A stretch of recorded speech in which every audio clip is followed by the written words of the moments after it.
First, we're just going to talk about some vocab that we're going to need for various problems that we're going to run into as we start applying our vectors. Sometimes you might see a direction, or you might want to describe a direction as like northwest, northeast, southwest, southeast. And so what's really important is to be clear that this is a specific direction. So if you say northwest, that cannot refer to just anything that happens to be like in your northwest quadrant. Northwest is the specific direction that is halfway between north and west. And so if you say northwest, what that means is exactly 45 degrees north of west, which is of course the same as 45 degrees west of north. But if you wanted to describe any other angle, maybe 20 degrees north of west, it would be incorrect to refer to this as northwest because it's not. Northwest is exactly 45 degrees, exactly halfway between north and west. So only that is north, only that is west, exactly halfway in between is northwest. Another thing that's going to come up in some of the story problems we're going to do is we're going to be dealing with rivers and currents and other things where we've got water or something else flowing. And so if we've got our river here, and the direction of the current is this way. Sometimes the problem might refer to upstream and downstream. And upstream and downstream are actually directions. They can be used just like northwest, left, and right, but they are going to be relative to some river that you're in or near. And so if someone says the direction downstream, downstream just means the same direction that your water is flowing. Upstream is just the opposite direction that the water is flowing. And so if you're standing next to a river, you can walk upstream. That just means that you are walking along the bank of the river in the opposite direction that the water is flowing. The last thing is we're talking about like airplanes. We sometimes are going to talk about the direction of the wind. And so we talk about both headwinds and tailwinds. So if you have an airplane,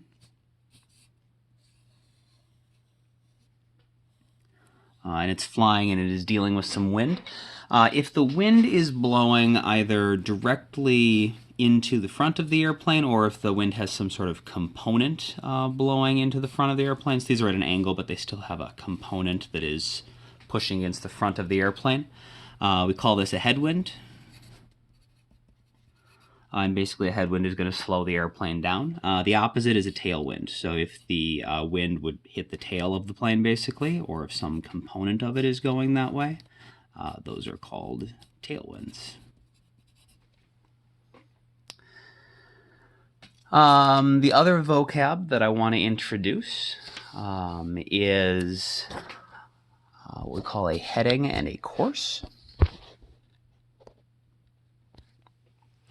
So the heading refers to the direction that some sort of vehicle, like a boat or a plane,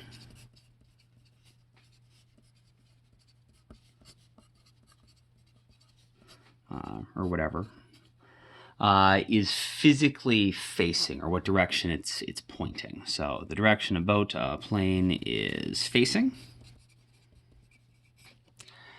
And this is going to be the same direction that it moves relative to the water or the air or whatever it's in. The rest of our lesson is going to be on relative motion, and so I'm just going to have us write this definition down, and it'll make more sense later when we start to see some examples. So the direction a boat or plane is facing, and this is equal to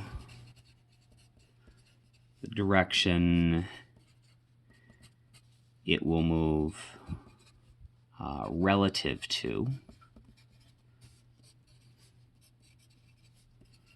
the water for a boat, air for a plane, etc., whatever it is that your vehicle is moving through. And that is slightly different than the course. The course is the direction that your vehicle,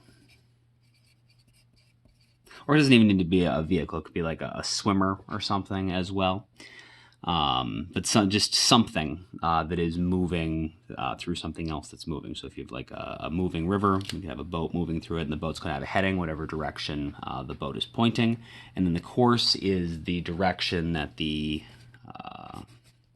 same thing, whatever we're talking about, our boat, plane, our person who's swimming, whatever it is, actually moves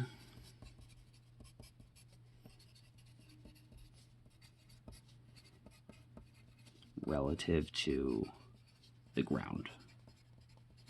And so just a quick example of how these are different. Imagine we've got this dude, and he is swimming. So he's in the water, swimming. Probably not in armor, because that makes it hard for his arms to move. Okay, so but he's trying to swim this way. And so that would be his heading. That's the direction that he's facing, the direction that he's trying to go. But imagine the river is flowing this way. Well, if he's a good swimmer, he should still be able to go this way. But if he is a really slow swimmer and the river is going really fast, he might wind up getting washed downstream, the direction the river is going, if he's not able to swim faster than the river. And in that case, his course would be downstream, even though his heading, the direction he's trying to go, that he's facing, would be upstream. So what we're going to use all of this stuff for is relative motion problems.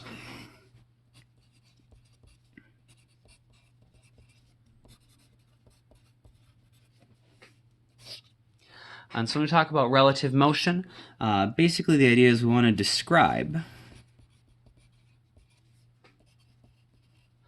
how things appear to be moving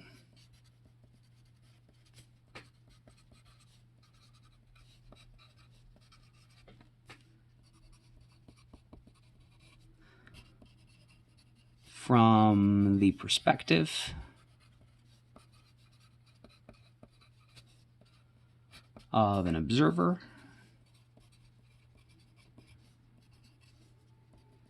in different, what we call reference frames.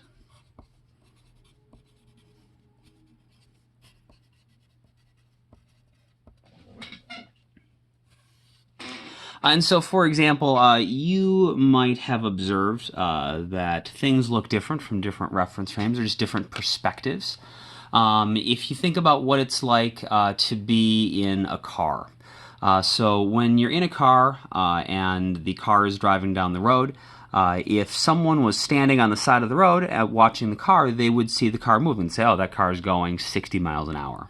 But if you're in the car, and you turn and look at someone else who's in the car, your brain doesn't go, oh my God, the person in the car next to me is moving 60 miles an hour. From your perspective inside the car, it looks like they're not moving. And if you look outside, it looks like all the things that are outside of the car on the road or the other cars are going to wind up moving. Are going to wind up looking like they're moving. And other cars traveling in different directions are going to wind up looking like they're going faster or slower, depending on how they're moving compared to you.